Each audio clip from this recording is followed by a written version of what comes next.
Welcome to Mega Nine TV. భారతదేశానికి దశాబ్దాలుగా ఉన్న అతి పెద్ద తలనొప్పి పాకిస్తాన్ నుంచి వచ్చే ఉగ్రవాదులు, బంగ్లాదేశ్ నుంచి వచ్చే అక్రమ చొరబాటుదారులు.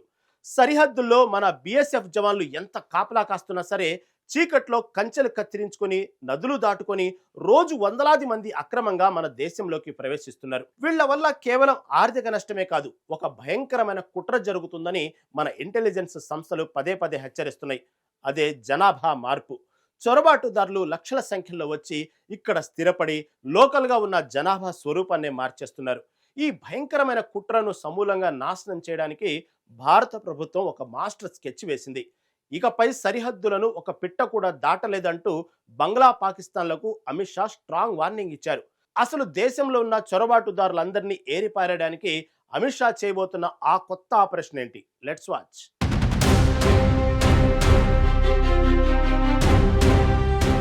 సాధారణంగా మనం సరిహద్దులు అనగానే ఒక పెద్ద కాంక్రీట్ గోడ లేదా ముళ్ల కంచె అనుకుంటాం. కానీ భారత్కు పాకిస్తాన్, బంగ్లాదేశ్లతో ఉన్న దాదాపు 6,000 కిలోమీటర్ల సరిహద్దు మొత్తం కంచె వేయడానికి అనువుగా ఉండదు. ఎందుకంటే అక్కడ దట్టమైన అడవులు, నదులు, కొండలు, మంచు లోయలు ఉంటాయి. ఇలాంటి ప్రదేశాల నుంచే చొరబాటుదారులు మన దేశంలోకి వస్తుంటారు. దీనికి చెక్ పెట్టడానికే Amit Shah smart border system అనే కొత్త ప్రాజెక్టును ప్రకటించారు. ఈ హైటెక్ ప్రాజెక్టు వచ్చే ఏడాదిలోగా ప్రారంభం కాబోతుంది. ఈ ప్రాజెక్టును స్వయంగా కేంద్ర హోంమంత్రి అమిత్ షా ప్రకటించారు. ఢిల్లీలో బోర్డర్ సెక్యూరిటీ ఫోర్స్ నిర్వహించిన మీటింగ్లో ఆయన పాల్గొన్నారు.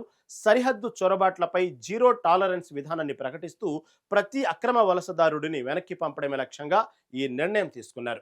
ఇక ఈ ప్రాజెక్టులో మనుషుల కంటే టెక్నాలజీదే పైచేయిగా నిలవనుంది. సరిహద్దులో ఎక్కడ మనిషి కాలు పెట్టినా సరే సైరన్ మోగేలా అత్యాధునిక అండర్ గ్రౌండ్ సెన్సార్లు, థర్మల్ ఇమేజింగ్ కెమెరాలను ఏర్పాటు చేస్తున్నారు. కారు చీకట్లో కూడా శత్రువు కదలికలను ఇవి పసిగడతాయి. ఆకాశంలో నిరంతరం నిఘా పెట్టడానికి అడ్వాన్స్డ్ నిఘా డ్రోన్లు 24 గంటల పాటు చక్కర్లు కొడతాయి. నదుల గుండా, భూగర్భ స్వరాల గుండా చొరబడాలని చూస్తే రాడార్ సిస్టమ్ వెంటనే బిఎస్ఎఫ్ కంట్రోల్ రూమ్కు అలర్ట్ పంపుతాయి. ఇది ఒక అభేద్యమైన కోట లాంటి సెక్యూరిటీ గ్రిడ్.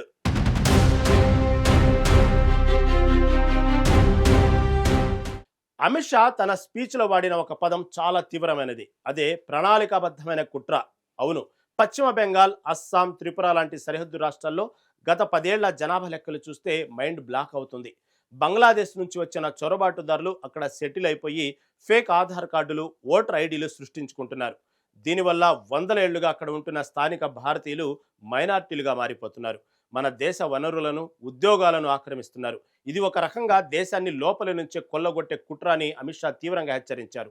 ఈ కుట్రను తిప్పికొట్టడానికి కేంద్ర ప్రభుత్వం త్వరలో ఒక హై పవర్ డెమోగ్రఫీ మిషన్ను ప్రకటించబోతుందని ఆయన ఒక బాంబు పేల్చారు. అంటే కేవలం బోర్డర్ వద్ద ఆపడమే కాదు, ఇప్పటికే ఇండియాలోకి వచ్చిన ప్రతి ఒక్క అక్రమ చొరబాటుదారుని గుర్తించి వారిని వెతికి పట్టుకొని మరి దేశం దాటించి బయటకు పంపే అతిపెద్ద ఆపరేషన్ త్వరలో మొదలు కాబోతుంది. గతంలో బిఎస్ఎఫ్ అంటే కేవలం బార్డర్ అవుట్ పోస్టుల దగ్గర మాత్రమే డ్యూటీ చేసేవారు.